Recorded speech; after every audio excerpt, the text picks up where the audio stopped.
This title is narrated with virtual voice. Computer-generated narration for audiobooks. The Detective Gone Grey by Jake Needham. It's the old dog for the hard road. Gaelic proverb. The Detective Gone Grey.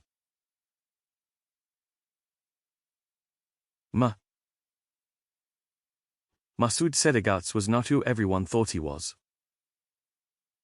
Masoud was not a humble trade official as the personnel roster of the Embassy of the Islamic Republic of Iran in Thailand identified him. He was an officer in the Iranian Ministry of Intelligence and Security. He liked his job, although sometimes it had its tedious side. On this Friday afternoon in July, riding through the streets of Bangkok in the back of one of the embassy's black Mercedes sedans, he was pretty sure this evening was going to be well over to the tedious end of the scale. Masoud's primary job in Thailand was to maintain back channels of communication with the Chinese Ministry of State Security. It wasn't a particularly arduous job, which suited him just fine because he wasn't a particularly dynamic fellow. He knew he had been lucky to get on with MIs at all. He had gone to college in the United States, and he had no doubt that was the primary reason he had gotten his position with MIS. He hadn't been able to get into anywhere prestigious, so he ended up spending 5 years at Baylor University in Waco, Texas. About the only good thing he could say about Waco, Texas, was that it wasn't Tehran. He had stretched out his time in the US as much as he possibly could, but eventually, he ran out of excuses and had to return to Tehran. His biggest worry was that he had no idea what was going to become of him after he got there. Luckily for him, his father had political connections that ran all the way up to the office of the Supreme Leader, so Masoud figured he would work out something to spare the family the embarrassment of having a completely useless son. And that was exactly what his father did.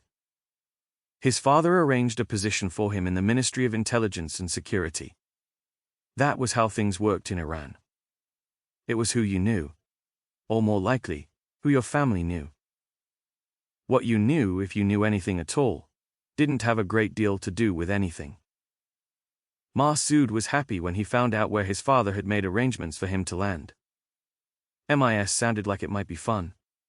Best of all, his American college background and fluency in English pretty well guaranteed him a string of foreign postings, and he liked that. He liked that a lot. When he was told his first posting was going to be in Bangkok, he had struggled to keep a straight face. He was really on a roll, wasn't he? First, he gets on with MIS, and then he gets sent to Bangkok. All he knew about Bangkok was what he had heard, of course, but he had heard a lot. If only a small fraction of it turned out to be true, he had no doubt it would beat the hell out of being in Waco, Texas. The job they assigned him to in Bangkok was pretty simple. He kept in regular touch with a small number of Chinese MSS agents, collected messages from them, passed those messages to Tehran, and took back any replies. Masoud knew he wasn't much more than a glorified postman, but he figured he was having a lot more fun than most postmen did.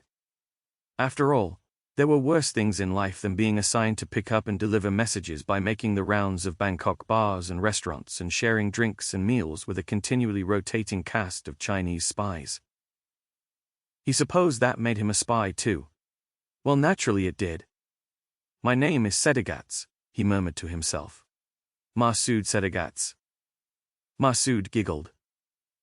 Okay, so he wasn't exactly James Bond, but at least they were in the same line of work. Sort of.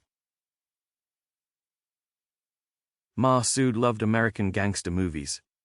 In the films he had watched over and over, Las Vegas was always described as an open city for mobsters.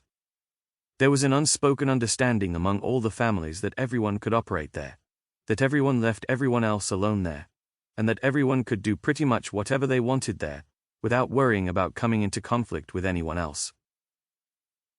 When you were in the intelligence business in the 21st century, Bangkok worked exactly the same way.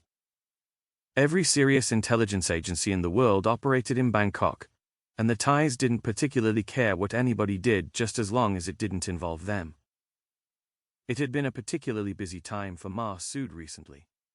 MIS and MSS. To keep listening to this audiobook, I've left you a link in the description so you can do it at no cost thanks to Audible's 30-day free trial.